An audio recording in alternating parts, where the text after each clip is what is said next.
Talk me through the way these matches would be booked, where you've got this many guys and, obviously they've got some sort of an idea on time, but this is before IFBs, right? I don't think the referees are wearing earpieces. No, they're not. They have a timekeeper at ringside that's getting times, and that's all they had was the timekeeper. And you had a referee on the outside.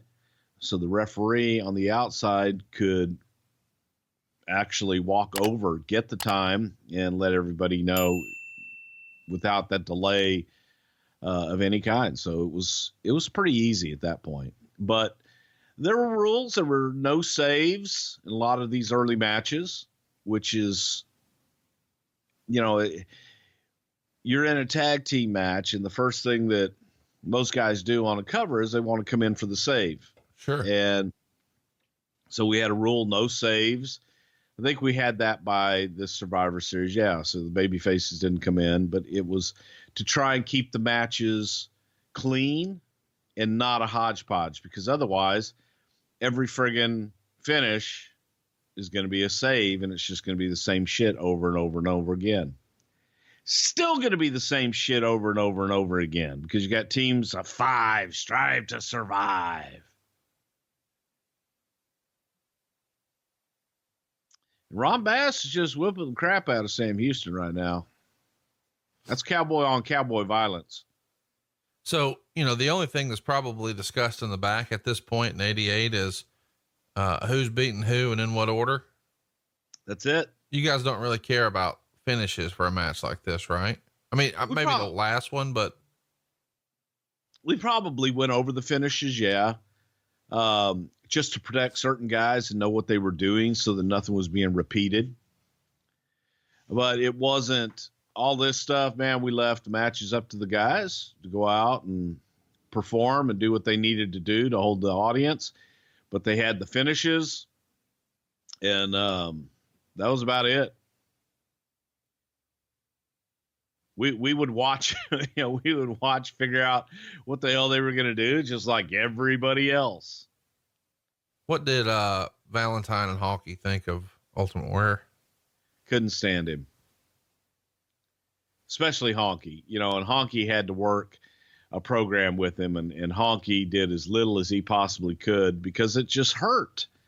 You could work an hour with Hogan and come out. Work in an hour. Well, I mean, you could be great. You could work 30 seconds with Warrior and be banged up for the rest of your life. Which Hogan used to work hours. Oh my. Now, the Blazer, coming in had high hopes, Owen Hart, but Vince didn't want to bring him in just as Owen Hart really felt that this Blue Blazer gimmick was going to be his Mighty Mouse during this time. Even back then, Vince wanted his Mighty Mouse. Was that his favorite cartoon as a kid? Not being funny? Had to be. I mean, cause we hear about it all the time. I know. And that is the comparison that he uses so much that I just think he had to have loved Mighty Mouse growing up. It's the only thing that makes sense.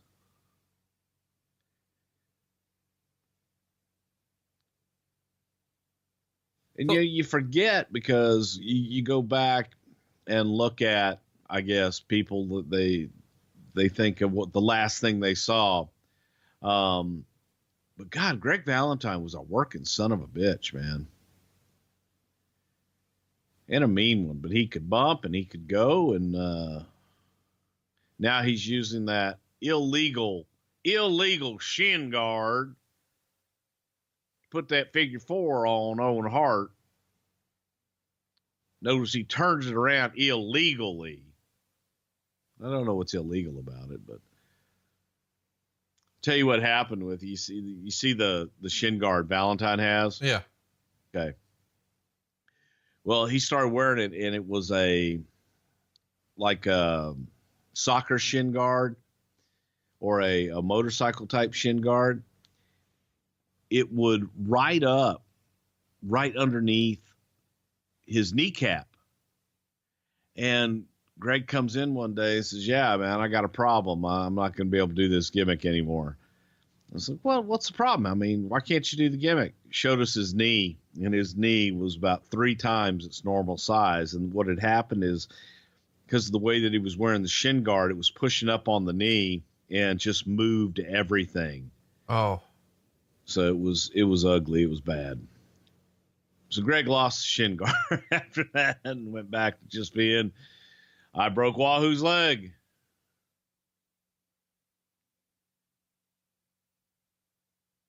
So we see camera guys here roaming around in like the jumpsuits, almost like you would wear a coverall if you were a professional painter or something.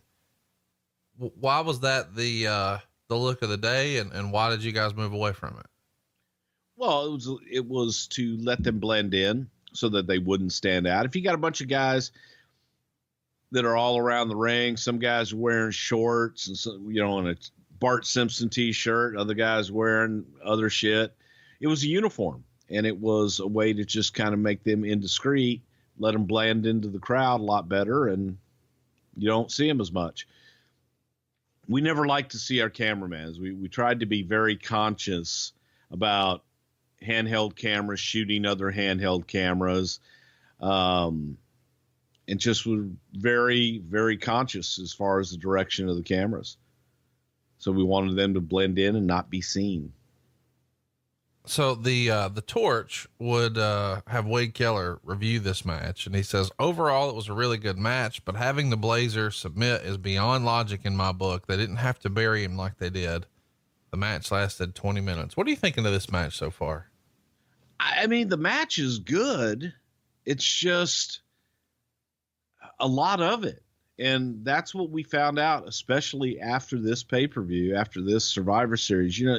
The first one you do, it's woohoo, wow, that was great, man. Wasn't that cool? It was different. It was fun. And then you get to the second one and you realize, all right, we've set up this concept and we've got to repeat it. It just was a lot of repetition and a lot of sameness, even though we went to great lengths not to have the matches and the moves and the finishes be repetitious. It's just tough to do when you're going to have in the period of one night in this match, you're going to have 5 finishes. You got all these guys coming in, Ron Bass and Greg now working on the Warrior. Referee Earl Hebner doing his job, but man, it's double team. Valentine trying to keep Warrior down, and Warrior just won't have it because he doesn't know how to sell. Shoot off into the ropes, double kick down below. Oh my, no, he didn't. Now Bass, look at him, hammering on the Warrior. Oh my, those big blows all the way deep down from Texas. That's right.